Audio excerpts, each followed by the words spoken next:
Hello everyone, it's time for morning briefing, and Catherine Steves from Broward County sent me this cup. It's solid black. So we poured some coffee in it to see what happened. And here's what we found out. If you pour it in there and you sit there a second while you're talking to your audience and saying, you know, I'm going to tell you about a story you're just not going to believe, a magic thing happens. There's old Grady Judd himself. Catherine, thank you very much.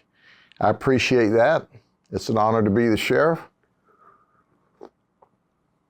It's good to drink coffee out of a cup with your face on it. That is super cool. I've never seen anything like that before. Well, what I'm going to talk about you've never seen before either. It's Jonathan Whitesides. He's 43 years of age. He's a mechanic for the Polk County School Board. Now, a lot of good old boys have airboats. And an airboat is a really cool thing, and they guard it with their life. They work on it. They have it working really, really nice. Well, Jonathan apparently had his airboat out, and he put it back on the trailer. And as he's driving down Thompson Nursery Road, of all places for it to happen, his airboat falls off of his trailer in front of our district station. Did you hear what I said? Now, here's the thing about that.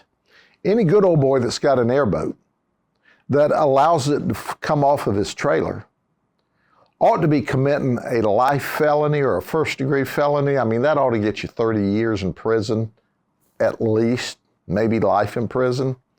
But anyway, after Jonathan dumped his boat in the middle of the road, blocking traffic, he drives off.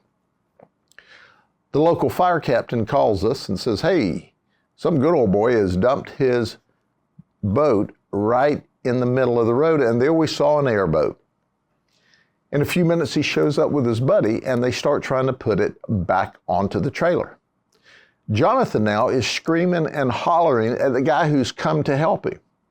Our deputies arrived, saw Jonathan drive up. The deputies allowed him to try to get it back on the trailer before he announces to the guy, oh, by the way, you're under arrest for DUI. But in the meantime, the deputy finds himself having to try to calm Jonathan down. He bows up to the deputy. You should never drink and drive. You should never bow up at a deputy because that will get you arrested. That's a guarantee.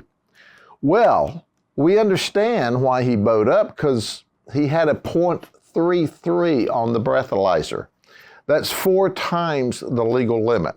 So let's get this right. You bow up at a deputy, you're DUI, you allow your airboat to fall off of the trailer in the middle of the road.